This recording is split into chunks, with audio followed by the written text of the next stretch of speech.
पिछली बार हम लोग माया पर बातचीत कर रहे थे। हम लोगों ने देखा माया क्या है, माया का आधार क्या है, माया से छुटकारा किस तरह से पा सकते हैं। इन सब बातों पर बातचीत कर रहे थे। तो हम लोगों ने क्या देखा कि माया से छुटकारा केवल तभी मिलेगा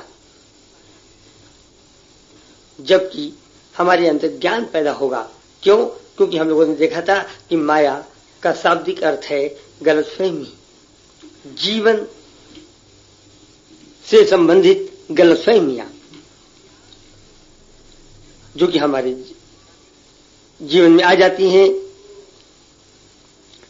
केवल यही माया है। इसलिए माया से छुटकारा कब मिलेगा? जब जीवन के रहस्यों का ज्ञान होगा।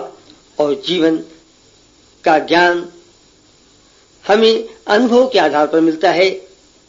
बौद्धिक स्तर हमें जीवन का ज्ञान नहीं दे सकता।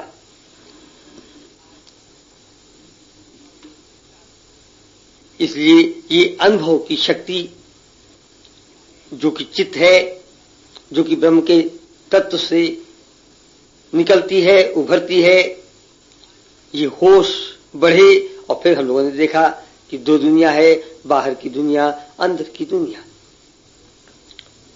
अंदर की दुनिया के होश में शक्ति है कि हमें जिंदगी के सुख के रास्ते दिखा सके, जिंदगी के वो रहस्य बता सके जो सुख और दुख के रास्तों को दिखा सकते हैं। वो रहस्य हमें मालूम हो जाते हैं इनके किस आधार पर? केवल अंदर की कॉन्शियसनेस के आधार पर। इसलिए माया से छुटकारा हम लोग पा सकते हैं अगर अंदर की कॉन्शियसनेस, अंदर का होश, अंदर की दुनिया का होश, बाहर की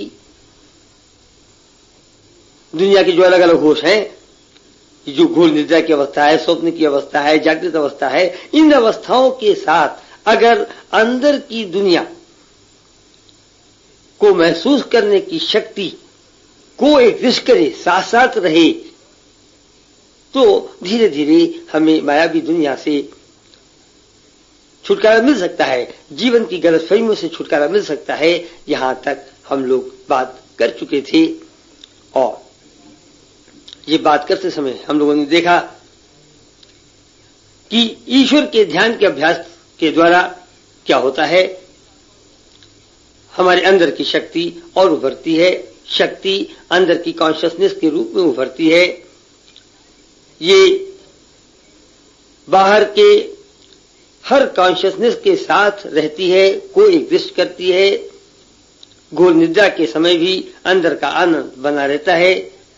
स्वप्न की अवस्था के साथ जागृत अवस्था में बाहर की दुनिया में हम कुछ भी करें तो भी, कुछ ना करें तो भी, हर समय मन आनंद की दुनिया में डूबा रहे। और ऐसी अवस्था को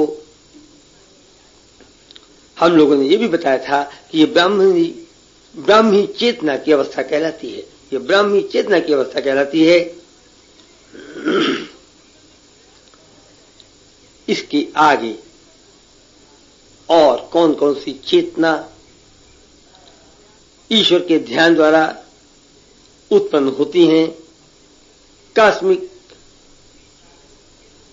कॉन्शियसनेस, ये ब्राह्मी चेतना और इससे ऊपर की चेतनाओं में क्या अंतर है और इसका मायावी जीवन से क्या संबंध है, इन्हीं सब बातों पर विस्तार पूर्वक आज हम लोग बातचीत करेंगे। तो ब्राह्मी चेतना के बाद दूसरी जो चेतना जागृत होती है उसे हम ईश्वरी चेतना कहते हैं। ये ईश्वरी चेतना और ब्राह्मी चेतना में अंतर क्या है? जैसा पिछली बार हम लोगों ने देखा कि जो जो ब्राह्मी चेतना की ओर हम लोग आगे बढ़ते चले जाते हैं, हम लोगों के अंदर एक शक्ति पैदा होती है। ईश्वर हमारे काम अपनी शक्ति के सहारे करता है। हम ईश्वर की शक्ति के सहारे धीरे धीरे रहने लगते हैं। अपनी शक्ति का सहारा धीरे धीरे अपने आप छूटने लगता है। भगवान की शक्ति को जितना ही हम पहचानते हैं, जितना ही जानते हैं, उतना ही अपनी शक्ति का सहारा अपने आप छूटने लग जाता है। क्योंकि अपनी शक्ति का सहारा पैदा ही कहां से होता है? अपनी शक्ति का सहारा लेना ये तो माया की देन है, ये तो गलतफहमी की देन है। तो वो जो हम लोग हमेशा बात करते हैं कि जो जो ईश्वर के ध्यान का अभ्यास बढ़ता है, क्या होता है? हम लोगों का मैं और मेरा धीरे धीरे खत्म होने लग जाता है। मैं और मेरा धीरे धीरे खत्म होने लग जाता है। और मैं और मेरा कब तक है? जिसके अंदर मैं और मेरा कुछ ज्यादा डिग्री में है, वो माया की गिरफ्त में ज्यादा है। जिसके अंदर मैं और मेरा कुछ कम डिग्री में है, उसके अंदर माया का गिरफ्त कम है। बाहर जब भी किसी भी तरह की समस्या आए तो मन में ये बात उत्पन्न होना कि क्या करना चाहिए, ऐसा करें तो ये हो जाएगा, ऐसा करें तो ये हो जाएगा, ये प्रॉब्लम ऐसे सॉल्व हो जाएगी, वो प्रॉब्लम ऐसे सॉल्व हो जाएगी। बौद्धिक स्तर का सहारा लेना, यही माया की बात है, यही मैं की बात है, मैं की शक्ति की बात है। और जो जो ब्राह्मी चेतना की ओर हम आगे बढ़ते हैं, जो जो आनंद में डूबे रहते हैं, तो होता क्या है? हमारे अंदर ये विश्वास और दृढ़ होने लगता है, और दृढ़ होने लगता है कि हमारी सारी समस्याएं पूरी करने वाला तो हमारा अंदर का आनंद है। और ये कैसे पूरा करता है, ये भी हम लोग देख चुके हैं। मैं थोड़ा सा दोहरा देता हूं। मनुष्य जब से होश संभालता है, उसके अंदर इच्छाएं होती ही रहती हैं। हर प्राणी का जीवन, हर प्राणी का जीवन वृक्ष रूपी है। वृक्ष एक बीज से फल की ओर आगे बढ़ता है। हमारे अंदर जो इच्छाएं पैदा होती हैं, वो बीज है। ये इच्छाएं पूरी हो जाए, इन इच्छाओं का पूरी हो जाना, यही फल है। वृक्ष में और मनुष्य में अंतर क्या है? अभी थोड़ी देर पहले हमने बताया, सारे प्राणी वृक्ष रूपी हैं। फिर अंतर क्या है? अंतर यही है, वृक्ष सबसे सरल जीवात्मा है, मनुष्य सबसे उच्च कोटि की जीवात्मा है। इससे अंतर क्या पड़ता है? इससे अंतर ये पड़ता है कि उच्च कोटि की जीवात्मा होने की वजह से एक ऐसा वृक्ष प्रकृति के अंदर आ जाता है कि एक ही वृक्ष में एक से ज्यादा फल लगते हैं, एक से ज्यादा फल लगते हैं।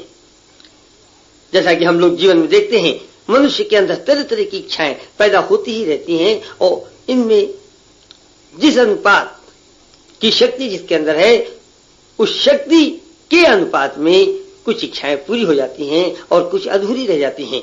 जो इच्छाएं अधूरी हैं, उन इच्छाओं को पूरी करने के लिए क्रियाओं का सहारा लेना, क्रिया करने पर जोर देना।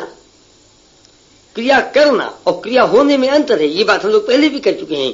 क्रिया हो जाती है, ये दूसरी बात है, ये तो ईश्वर की बात है। लेकिन क्रिया करने पर मन हर वक्त मंडराता रहे, ये करने की बात है। क्रिया करने का सहारा लेना, ये केवल माया की गिरफ्त की बात है।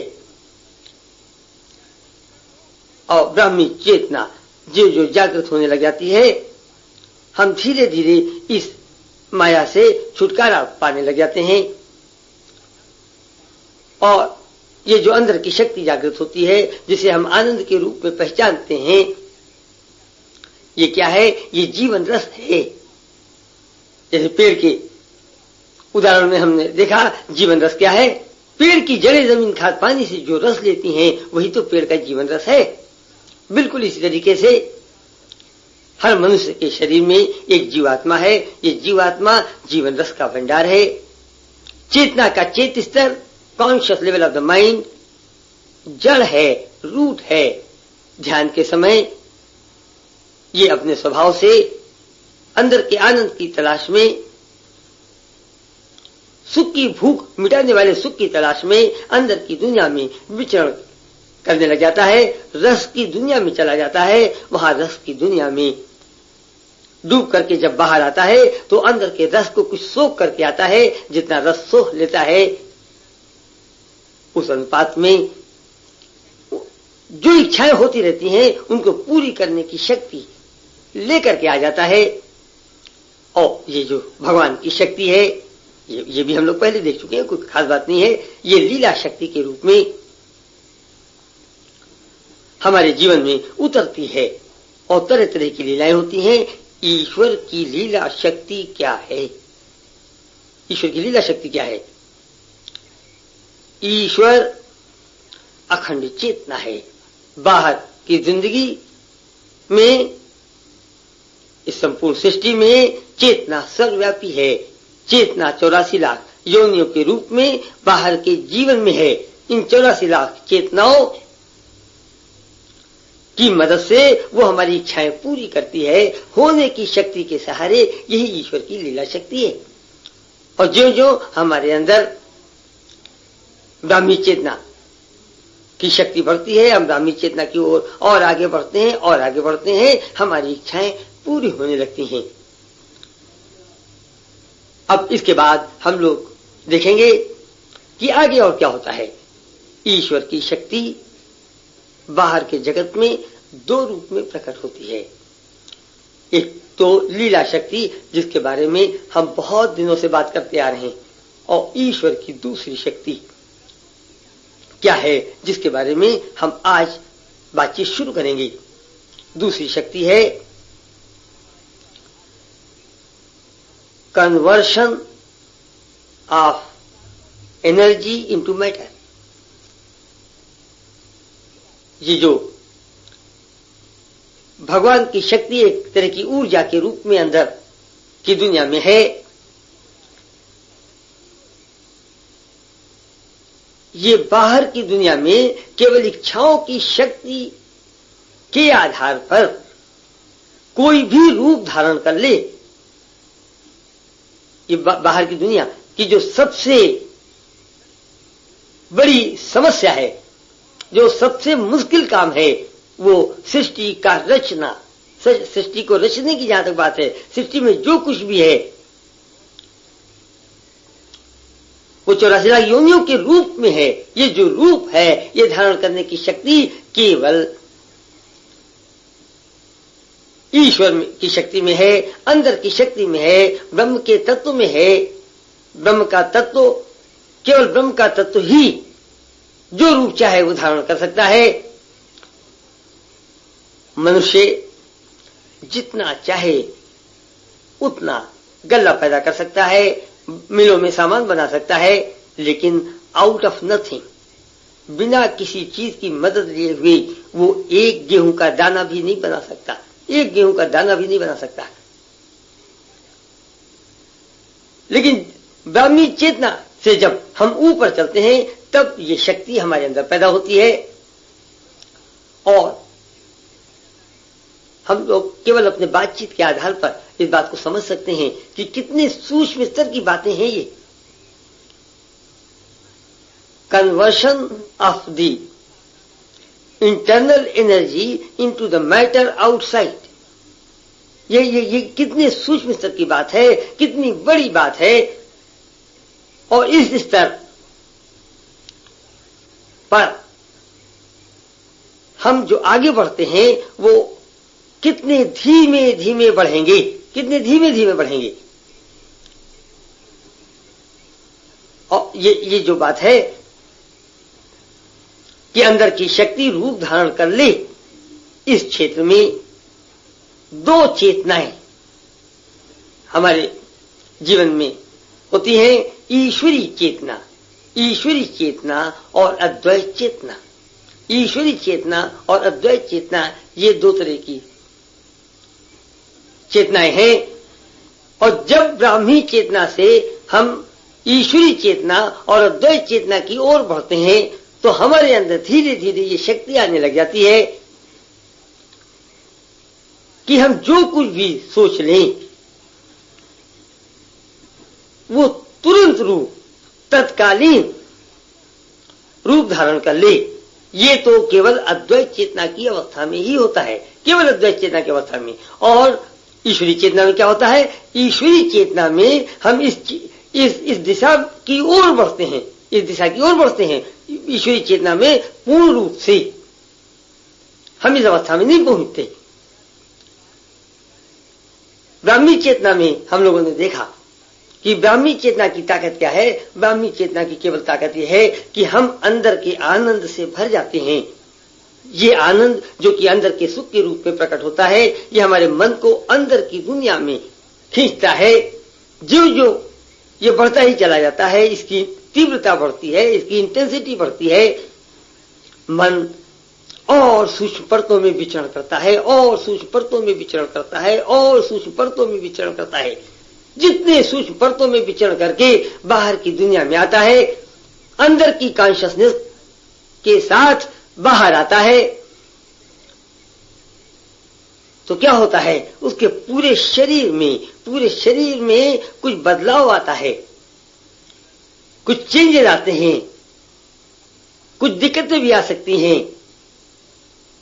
और इसी को हम लोग कहते हैं विकार का निकलना। जब विकार निकलता है तो कुछ न कुछ प्रॉब्लम आती है। कितना आसान होगा ये समझना कि ये जो रास्ता है कि हम लोग धीरे धीरे पूर्ण रूप से माया से छुटकारा पा लें, इस रास्ते पर कब तक कुछ होता रहेगा इसके लिए कुछ नहीं कहा जा सकता, कुछ नहीं कहा जा सकता। ये जो 14-15 साल की बात हम लोग बहुत दिनों से करते चले आए हैं, इस 14-15 साल में क्या होता है?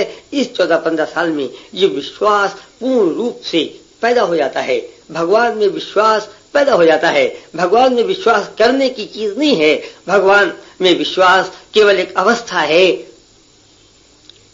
इस साधना का, जिस साधना की बात हम लोग इधर 2-3 साल से करते चले आ रहे हैं,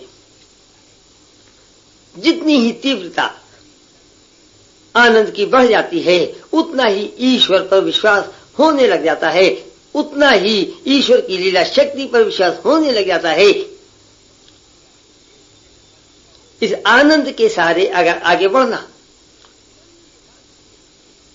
यही अवस्था हम लोगों ने कहा था। ये ज्ञान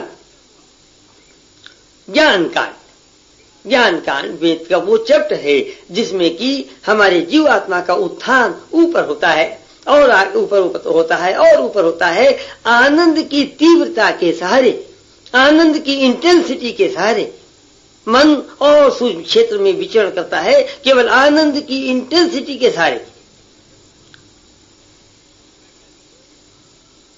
तो खास अंतर क्या है ब्राह्मी चेतना में, ईश्वरी चेतना में, अद्वैत चेतना में? अद्वैत चेतना में बाहर की दुनिया में तो अनंत पहलू है ना, तो अनंत पहलुओं में अनंत तरह की चीजें, अनंत तरह के रूप कैसे धारण कर सकती हैं, कितनी तेजी से, कितनी जल्दी धारण कर सकती हैं, ये शक्ति अद्वैत चेतना में पैदा होती है। लेकिन ईश्वरी चेतना, ईश्वरी चेतना जो कि अद्वैत चेतना और ब्राह्मी चेतना के बीच में है, इस बीच में हम इतने निपुण नहीं हो जाते कि बाहर की सभी इच्छाएं पदार्थ में तुरंत की तुरंत कन्वर्ट हो जाए, तुरंत की तुरंत बदल जाए। ये रूप के धारण हो जाने वाली बात जो है वो बड़ी स्लो प्रोसेस में होता है।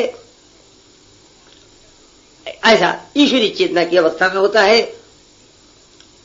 लेकिन एक बात जो है वो हमारे समझने की है कि धीरे धीरे इस रास्ते पर निश्चय ही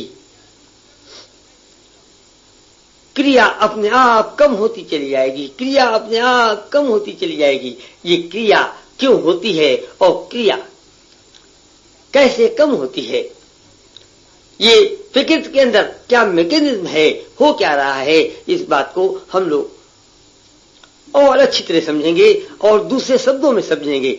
ये ज्ञान है अनुभव का। अनुभव के ज्ञान को हम लोग तर्क वितर्क के सहारे समझते हैं, केवल इसलिए जितना बारीकी के साथ इसको समझेंगे उतना आसान हो जाएगा साधना में चपकना, उतना मन के अंदर इच्छाएं पैदा हो जाएंगी कि हाँ इस साधना में लगना है, क्योंकि हमें लगेगा कि हम कहां पर हैं और कितनी दूर जाना है, कितनी दूर जाना है और हैं कहां पर। ये छोटी मोटी साधना से अगर मन भर जाना है तो वो दूसरी बात है, वो तो हम लोग जीवन में आसानी से बहुत थोड़े दिनों में पा ही सकते हैं। लेकिन भगवान स्वरूप होने वाली जो बात है वो बहुत दूर की बात है। कितनी अच्छी बात है, बड़ी से बड़ी चीज, बड़ी से बड़ी इच्छाएं कुछ ना करके पा जाना। ये जो करने की इच्छा कम होना, ये क्या है? यही है काम, उत्तेजना। ये उत्तेजना क्या है? ये उत्तेजना क्या है, इसको हम लोग बहुत अच्छी तरह से समझेंगे। ये उत्तेजना हमारे जीवन में क्यों पैदा होती है? अब देखिए, हम जरा शब्द बदलते हैं। बाहर की मायावी दुनिया तरह तरह की उत्तेजनाओं से बनी है। बाहर की मायावी दुनिया तरह तरह की उत्तेजनाओं से बनी है। तो जब तक हम उत्तेजनाओं के गिरफ्त में हैं, तब तक माया से छुटकारा नहीं। इसीलिए कृष्ण भगवान ने जो रास्ता सुझाया, जिसके बारे में हम लोगों ने पिछली बार बात किया था, आप जरा याद करें। जब सृष्टि बनी थी उस समय ब्रह्मा ने जो कर्म बनाया था, जिसके बारे में हम लोग बातचीत कर रहे थे, उसे याद करें। उस कर्म का नाम ही है निष्काम। गीता का निष्काम तो कितना प्रसिद्ध है, कौन नहीं जानता, सभी जानते हैं। तो निष् माने रहित और काम माने उत्तेजना। निष्काम कर्म, उत्तेजना रहित कर्म ही हमारे अंदर ईश्वर की शक्ति बढ़ाती है, ऊंची कॉन्शियसनेस लाती है, जाग पैदा होती है, पूरी सृष्टि को अनुभव करने की शक्ति पैदा होती है, अखंड ज्ञान की ताकत पैदा होती है। कैसे? निष्काम द्वारा। तो ये काम, उत्तेजना, तरह तरह की उत्तेजना है। ये सृष्टि अनंत तरह की उत्तेजनाओं से भरी है, अनंत तरह की उत्तेजनाएं। इसीलिए मैं 1, 2, 3, 4 तरह के उदाहरणों से आगे बढ़ना पसंद नहीं करता। ये जब भी जिंदगी को 2-4 तरह के उदाहरण से आगे ले चलते हैं तो क्या होता है, हम अपने आप को सीमाओं से बांधते हैं। बाहर की दुनिया में अनंत पहलू हैं, इसलिए जब तक हम अपने आप को सीमाओं से बांधते रहेंगे तब तक माया से छुटकारा नहीं मिलेगा। तो अनंत पहलुओं में उत्तेजना कैसे पैदा होती है? यदि हम एक लट्टू को किसी धागे से बांधकर एक कील से लटका दें और फिर लट्टू को दाईं ओर घुमा दें, तो हम क्या देखते हैं कि उस धागे में ऐंठन पड़ जाती है। वो रस्सी जिससे कि लट्टू लटका हुआ है उसमें ऐंठन पड़ जाती है। अब ये ऐंठन दिखाता क्या है, करिश्मा क्या दिखाता है? ऐंठन करिश्मा ये दिखाता है कि अगर हमने दाईं तरफ लट्टू को घुमाया है तो लट्टू बाईं तरफ अपने आप घूमने लगती, बाईं तरफ अपने आप घूमने लगती। तो ये जो बाईं तरफ घूमी अपने आप, ये बाईं तरफ घूमने की शक्ति कहां से आई? ये शक्ति केवल दाईं तरफ घूमने से आई। अगर हमने लट्टू को दाईं तरफ घुमाया नहीं होता तो बाईं तरफ अपने आप घूमने की शक्ति उस रस्सी के अंदर पैदा नहीं होती। बिल्कुल इसी तरीके से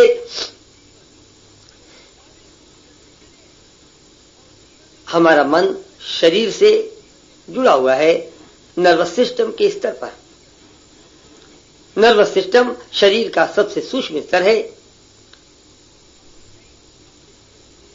और जो ये ऊपरी शरीर आपको दिखाई पड़ता है और ये जो नर्वस सिस्टम है इसके बीच में न मालूम कितने सूक्ष्म स्तर हैं, और ये सारे सूक्ष्म स्तर एक दूसरे से जुड़े ही तो हैं। मैं तो उस स्तर की बात कर रहा हूं जो कि हमें नंगी आंखों से दिखाई पड़ जाता है। आप अपने शरीर को देखें, अपने हाथ को देखें, पूरे शरीर में एक रस्सी नुमा जाल फैला हुआ दिखाई पड़ता है, रस्सी नुमा जाल। ये हमारे ऊपरी शरीर और जो सबसे सूक्ष्म स्तर का नर्वस सिस्टम है, इसके बीच में ही तो है। तो जब मन बाहर की ओर आता है तो ये जो नाड़ियों का, नर्व्स का जाल फैला हुआ है हमारे पूरे शरीर के अंदर, इसमें ऐंठन क्यों नहीं पैदा होगी, इसमें ऐंठन क्यों नहीं पैदा होगी। और वो जो हमने अभी उदाहरण आपको बताया था लट्टू का, वो एक बड़ा सरल उदाहरण था। उसमें केवल दो ही दिशाएं थी। जब हम लट्टू को दाईं तरफ घुमाते हैं तो रस्सी में शक्ति पैदा हो जाती है कि लट्टू को अपने आप बाईं ओर ले जा सके। लेकिन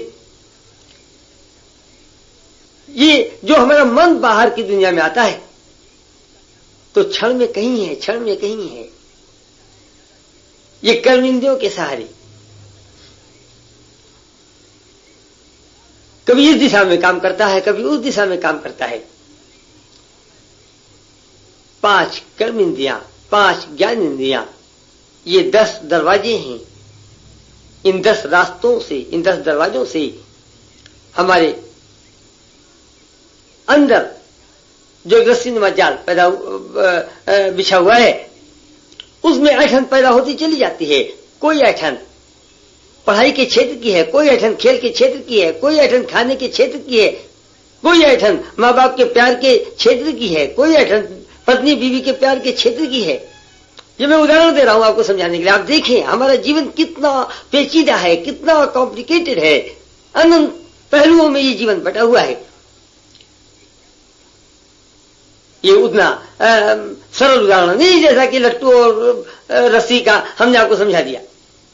लेकिन वो जो सिद्धांत की बात है कि इस पेचीदे जाल में हर तरफ से ऐंठन भरती चली जा रही है, ये सिद्धांत खत्म नहीं हो सकता।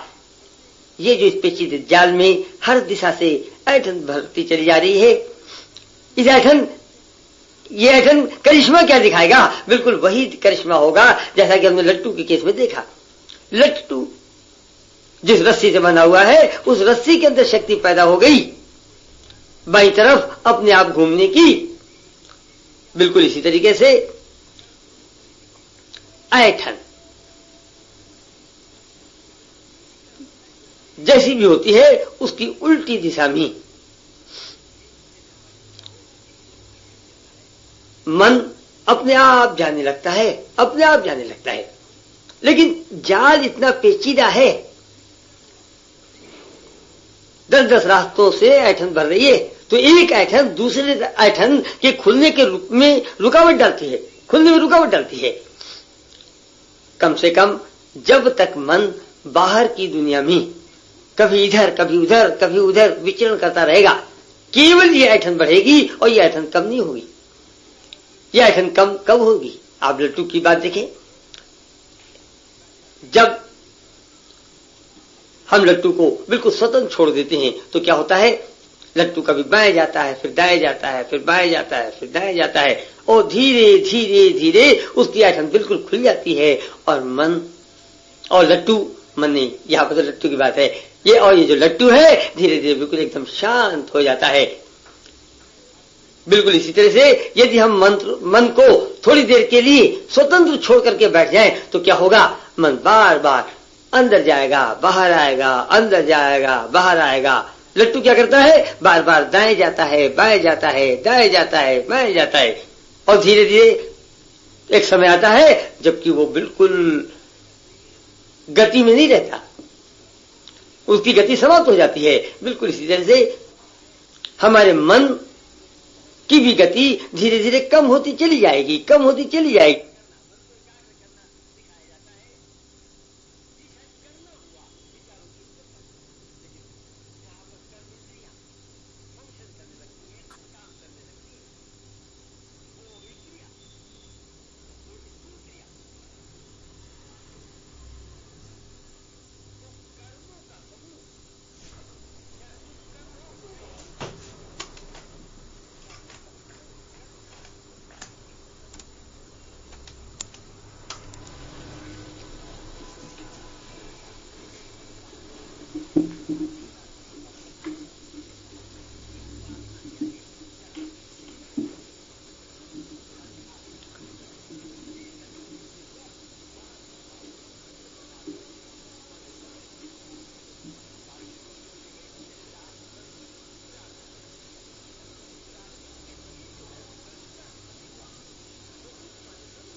ये मन की गति का कम होना क्या है? मन बाहर की दुनिया में वापस उतनी आसानी से नहीं आएगा, धीरे धीरे कम आएगा। यदि पहले मन अंदर की दुनिया में 2-4 सेकंड के लिए था, तो अब 10 सेकंड के लिए रहेगा, 20 सेकंड के लिए रहेगा, 50 सेकंड के लिए रहेगा, 1 मिनट के लिए रहेगा, 5 मिनट के लिए रहेगा, 10 मिनट के लिए रहेगा, उसका समय बढ़ता ही चला जाएगा। हम क्या देख रहे हैं कि जब तक मन अंदर की दुनिया में नहीं जाएगा, बिल्कुल जैसे लट्टू है, जब तक लट्टू बाईं ओर नहीं जाएगा तब तक इसकी ऐठन नहीं खुलेगी।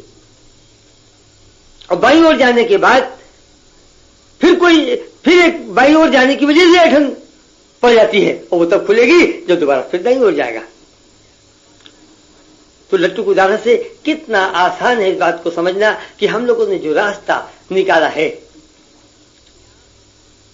अपने शारीरिक स्तरों पर से ऐठन हटाने की, न मालूम कितने स्तर हैं, ये जो ऊपरी स्तर है शरीर का और जो नर्वस सिस्टम का स्तर है, इसके बीच में मालूम कितने स्तर हैं, और सारे स्तरों पर से ऐठन हट जाएगी अगर हम लोग समय निकालें और चुपचाप मन को आजाद छोड़ करके बैठने का तरीका निकालने। तो क्या होगा, धीरे धीरे अनंत स्तरों से हमारी ऐठनें निकलेंगी।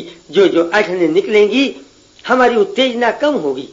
बाहर की दुनिया में मन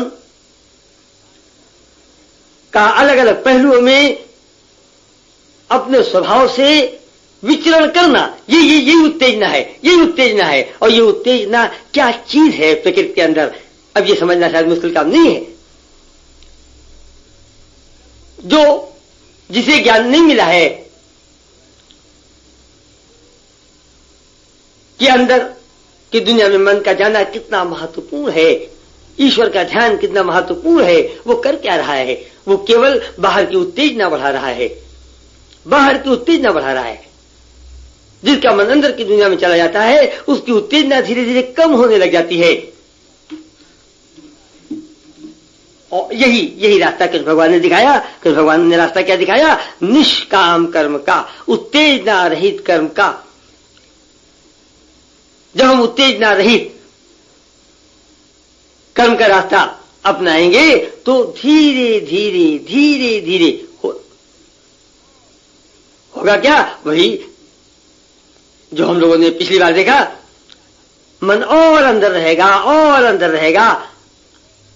अंदर की आनंद और उभरेगा, अंदर का आनंद और उभरेगा।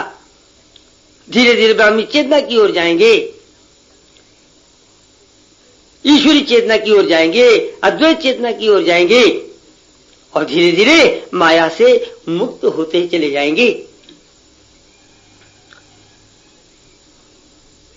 तो किसी भी तरह की क्रिया पर जोर देना, चाहे क्रिया अच्छी तरह की है या गलत तरह की है,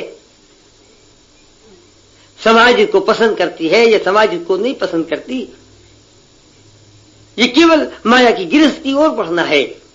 बाहर की उत्तेजना और ज्यादा बढ़ाने का रास्ता है, उत्तेजना कम करने का रास्ता नहीं।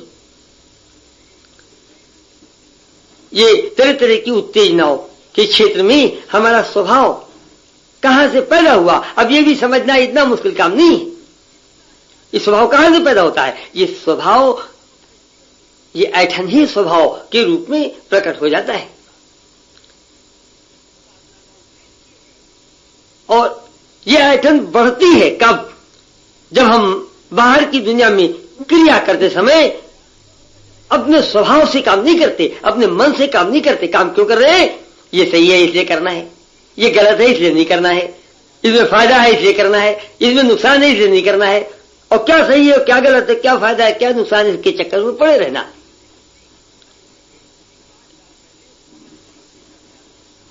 इस तरीके से माया से छुटकारा पाने का रास्ता क्या है? माया से छुटकारा पाने का एकमात्र रास्ता है जीवन में अपने जीवात्मा का उत्थान करें और पतन न होने दें। जीवात्मा का उत्थान करें और पतन न होने दें। जो जीवात्मा का पतन होता चला जाएगा, हमारा जीवन, जैसा हम लोग पहले देख चुके हैं, 45 तरह की समस्याओं से 45 तरह की समस्याओं से अनंत समस्याओं की ओर बढ़ता चला जाएगा। और जो जो जीवात्मा का उत्थान होगा त्यों त्यों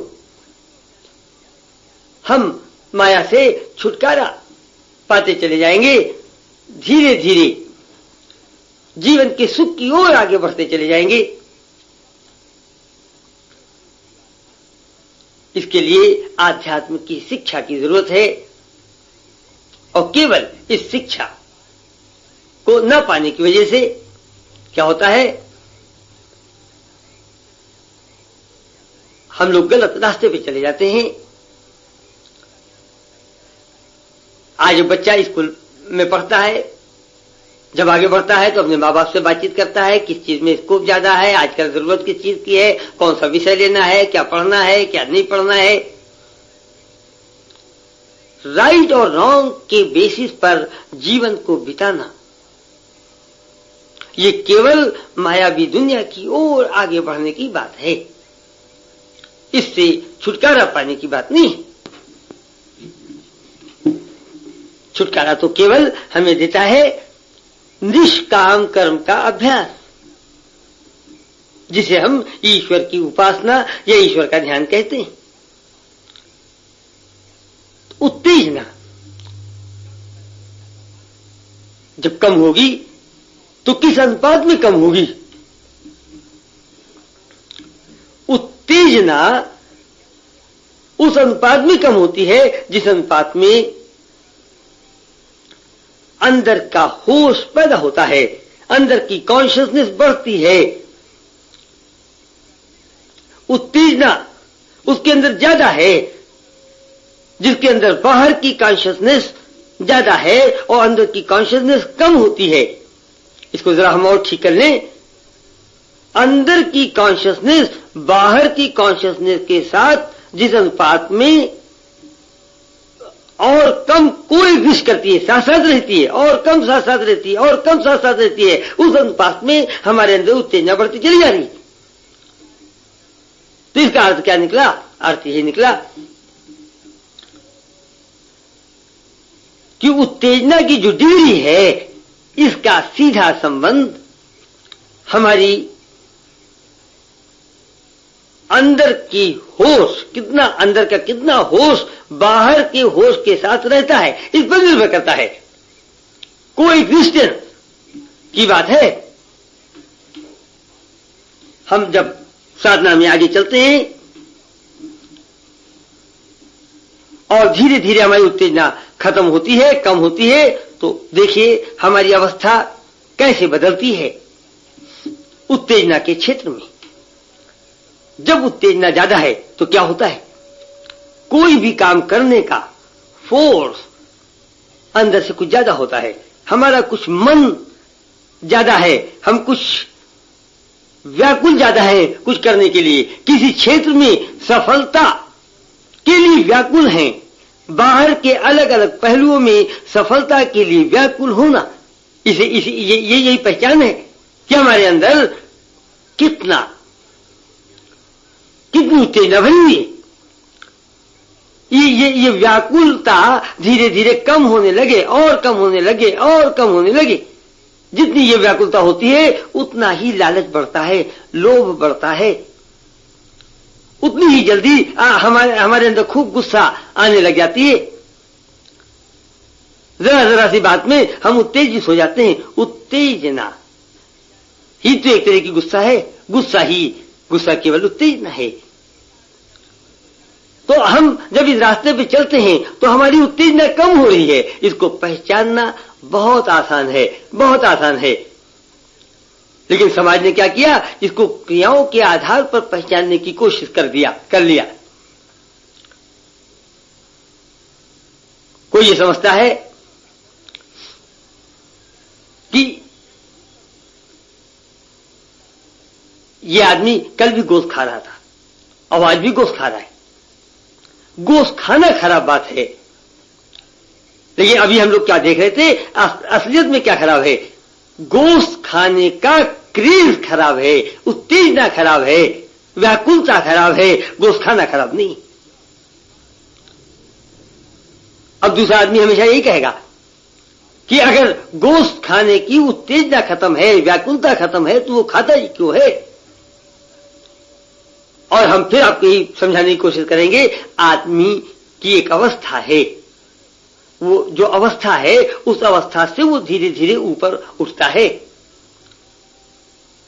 यदि किसी का पिछला जीवन कुछ खराब था, उसकी कुछ पिछली अवस्थाएं गड़बड़ थी, और वो भी बाहर की दुनिया अनंत पहलुओं में भरी हुई है, अनंत पहलुओं में बटी हुई है, और सारे पहलुओं में सबका विकास समान नहीं है, क्योंकि सभी मनुष्यों को बहुत दिनों पहले से समन्वित विकास का रास्ता मिल गया है। ये भी गलत बात है, बहुत मुश्किल से मिलता है समन्वित विकास का रास्ता। और जब समन्वित विकास का रास्ता नहीं है तो कोई किसी पहलू में ऊपर उठ जाता है और दूसरे पहलू में नीचे हो जाता है। ये समन्वित विकास का रास्ता तो ईश्वर का ध्यान है। खैर ये बात की बात है, ये दूसरा विषय है, आज वो विषय नहीं, इस पर फिर कभी बात कर लेंगे। तो अलग अलग पहलुओं में हमारी अलग अलग अवस्था है, और इस बात को हम पहले भी बता चुके हैं।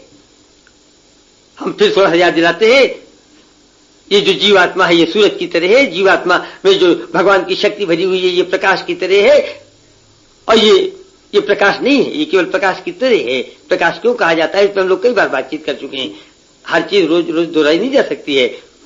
ये प्रकाश हमारे संस्कारों से ढके हुए हैं, संस्कार एक तरह के बादल हैं।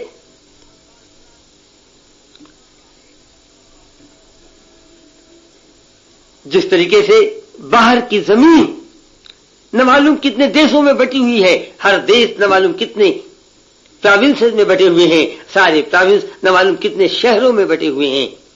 और अगर आज इलाहाबाद में बादल छाया हुआ है तो इसके ये माने नहीं है कि दिल्ली में भी बादल है, ये कोई जरूरी नहीं है। हो सकता है इलाहाबाद में खूब पानी बरसे और लखनऊ में न बरसे, कहीं पर बादल रहते हैं और कहीं पर बादल नहीं रहते। बाहर की दुनिया में भी जो इतना बड़ा सूरज चमक रहा है, यहां से जो धूप पृथ्वी तक आती है ये केवल बादलों से छन करके आती है। और जिस शहर में, जिस प्रोविंस में, जिस देश में जितने बादल होते हैं, बादल के का जितना घनापन होता है, केवल उसी के आधार पर धूप जमीन तक पहुंचती है। बिल्कुल इसी तरीके से हम क्या समझाना चाहते हैं, समझाना ये चाहते हैं कि अलग अलग पहलुओं में संस्कारों की अवस्था अलग अलग है।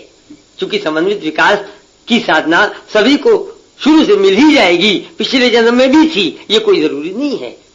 तो क्या होता है कि किसी पहलू में मनुष्य की कोई अवस्था है और किसी पहलू में मनुष्य की कोई अवस्था है। जैसी उसकी अवस्था है उसके आधार पर अलग अलग पहलुओं में उतने बादल हैं और उसी के आधार पर अलग अलग पहलुओं में उसकी अलग अलग डिग्री की उत्तेजना है। यही तो हम समझने की कोशिश कर रहे थे। अलग अलग डिग्री की उत्तेजना अलग अलग पहलुओं में क्यों है ये समझ रहे थे। अब जो जहां से है वहीं से उठेगा। अगर कोई बच्चा क्लास 8 का है तो हाई स्कूल की किताब उसके लिए बिल्कुल बेकार है, केवल क्लास 8 से ही वो ऊपर उठ सकता है। इसी तरीके से जो जहां पर है वहीं से ऊपर उठता है। क्रियाएं सत्य के आधार पर अपने स्वभाव से बदलती हैं। ये साधना का सही रास्ता है। क्रियाएं अपने आप बदलेंगी। अगर किसी की क्रिया गलत है तो ये केवल उसकी अवस्था नीची है, उसमें उसको कंडेम करने की कोई बात नहीं, उसकी बुराई की कोई बात नहीं। अगर वो रास्ते पे नहीं है तो उसको रास्ते पे लाने की बात है। ये अंडा खाता है या ये गोश्त खाता है, इसलिए यहाँ हमें नहीं बैठना है, या इसके मेज पर नहीं बैठना है, या इसके साथ नहीं रहना है। इस तरह की बातों से कोई फायदा नहीं है। जीवात्मा का उत्थान नहीं होता है। जीवात्मा का उत्थान निष्काम कर्म द्वारा होगा। और निष्काम कर्म द्वारा क्या होगा, हमने देखा अलग अलग पहलुओं में उत्तेजना की अलग अलग अवस्था है। और अगर कोई आदमी किसी को 10 साल की अवस्था में कोई रास्ता मिल गया, किसी को 20 साल की अवस्था में मिल गया, किसी को 30 साल की अवस्था में मिल गया, तो उसको अपना पिछला जन्म भूला नहीं रहता। उसने जब साधना शुरू किया तो उसकी क्या अवस्था थी उसे याद रहता है। वहीं पर से वो केवल ये देखता है, ये ऑब्जर्व करता है कि जो जो वो धीरे धीरे अपने जीवन में साधना करता ही चला जा रहा है, अभ्यास बढ़ता ही चला जा रहा है, अलग अलग पहलुओं में उत्तेजना का फोर्स, शक्ति कम हो रहा है कि नहीं। पहले हर वक्त बैडमिंटन खेलने में मन होता था, अब उतना नहीं होता। हम खेलने लायक नहीं रह गए, ये दूसरी बात है, और मन होना दूसरी बात है। किसी को चोट लग गई, कोई अपाहिज हो गया, बैडमिंटन खेलने का मन होता है लेकिन खेल नहीं सकता, ये दूसरी बात है। खेलने का मन होता है, इसके मन में उत्तेजना है। उत्तेजना समाना, उत्तेजना निकलना।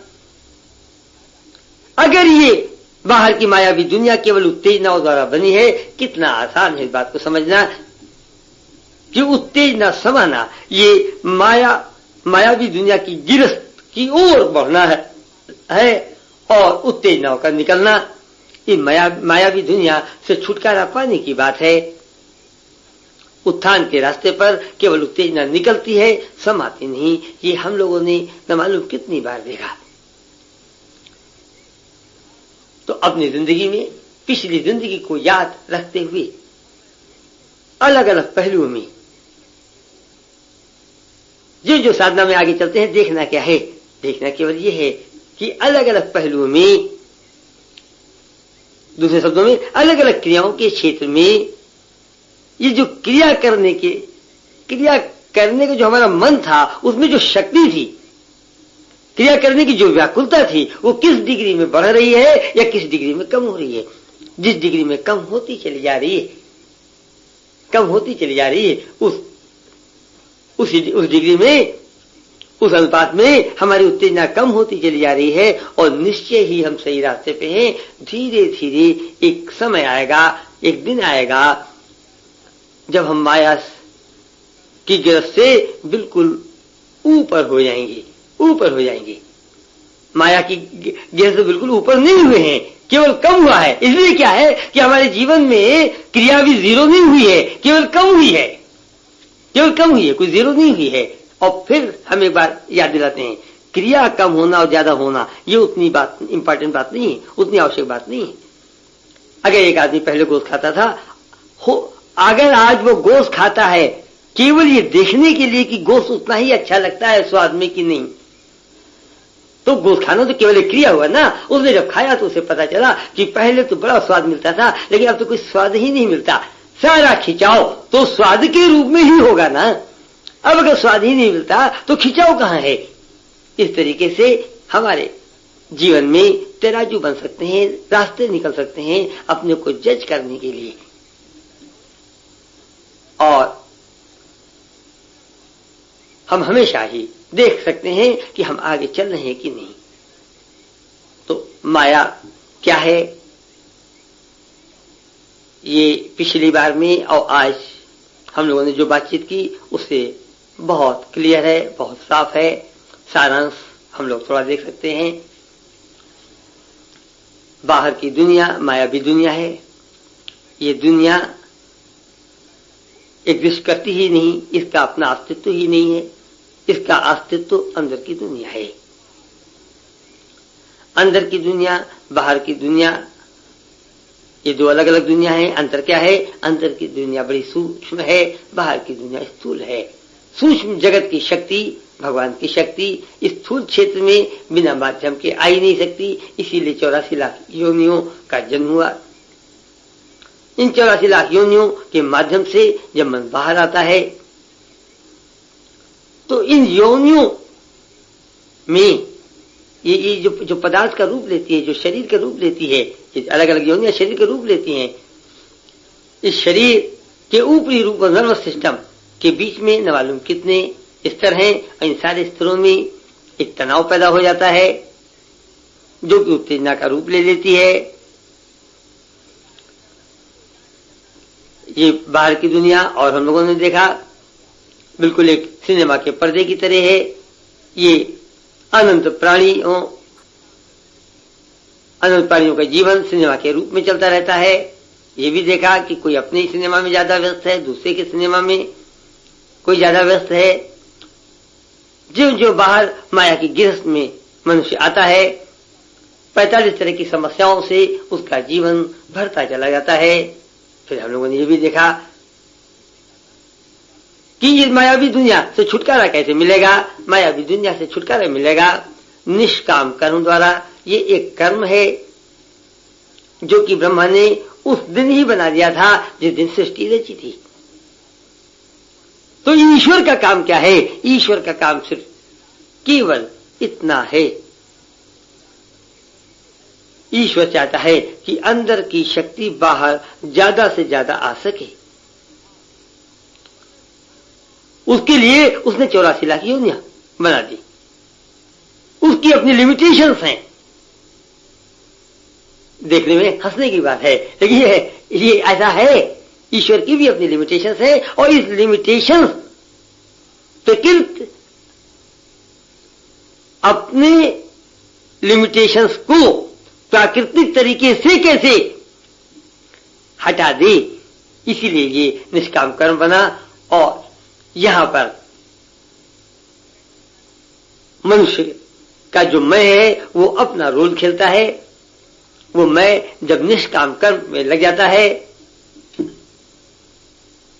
बाहर की दुनिया में रहने के बाद एक स्वतंत्र इच्छा सभी के अंदर है। ये भगवान की देन है। इस स्वतंत्र इच्छा का फायदा उठाते हुए हम निष्काम कर्म में लग जाते हैं, तो धीरे धीरे हमारी उत्तेजनाएं खत्म होने लग जाती हैं। ये जो बाहर का सिनेमा चल रहा है, इस बाहर के सिनेमा का आकर्षण कम होने लग जाता है।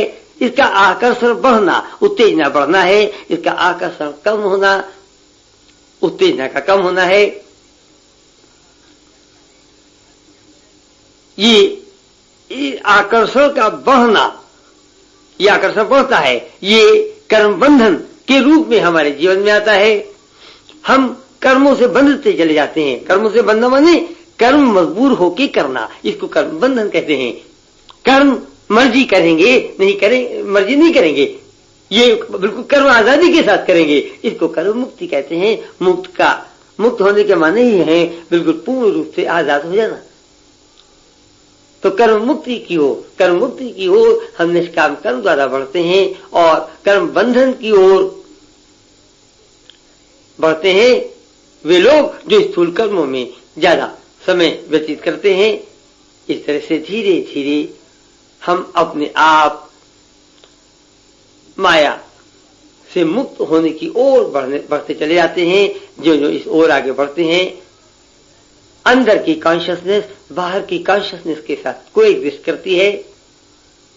बाहर की जो 3 कॉन्शियसनेस है, घोर निद्रा, स्वप्न और जागृत अवस्था, इसके साथ अंदर का आनंद हर वक्त बना रहना। सोते जागते क्रिया के समय हर वक्त बना रहना, ये ब्राह्मी चेतना की अवस्था है। जो जो ब्राह्मी चेतना की अवस्था बढ़ती है, हमारे अंदर लीला शक्ति बढ़ती है। ये लीला शक्ति क्या है? हमारे अंदर इच्छाएं उठती रहती हैं और इन इच्छाओं की पूर्ति समस्त खंडित चेतनाओं की मदद से होने की शक्ति पूरी करे। ये ईश्वर की लीला शक्ति है। और जब हम ब्राह्मी चेतना से और ऊपर उठते हैं, ईश्वरी चेतना की ओर बढ़ते हैं, ईश्वरी चेतना ईश्वर को पूर्ण रूप से ये ईश्वर दिखाई पड़ने लगता है। ईश्वरी शक्ति बहुत क्लियर हो जाती है इस स्टेज पे, इसीलिए इसका नाम ईश्वरी चेतना पड़ा। ईश्वर को समझना बहुत आसान हो जाता है। ये इसीलिए हमने बताया कि ये वो अवस्था है जबकि अंदर की शक्ति कन्वर्ट होने लगती है मैटर में। फिर धीरे धीरे ये अंदर की शक्ति को कन्वर्ट तुरंत तत्कालीनता के साथ कर दें, ये अद्वैत चेतना है। और अद्वैत चेतना तक पहुंचने पर कोई भी माया के गिरफ्त में रहता ही नहीं। माया का गिरफ्त बहुत पहले ही खत्म हो जाता है। धीरे धीरे उत्तेजना को शून्य करने के लिए गलतफहमी बहुत जल्दी गायब हो जाती है। जिंदगी की गलतफहमी तो ब्राह्मी चेतना से गायब हो ही जाती है। केवल इस गलतफहमी की वजह से जो अवस्था खराब गई है उसको ठीक करने में समय लगता है और पूर्ण रूप से ये अवस्था ठीक हो जाती है जब हम अद्वैत अवस्था में पहुंच जाते हैं। इस तरह से हम लोगों की बात पूरी होती है और यहीं पे आज का वार्तालाप खत्म करते हैं। बोलो सियावर राम की। किया है।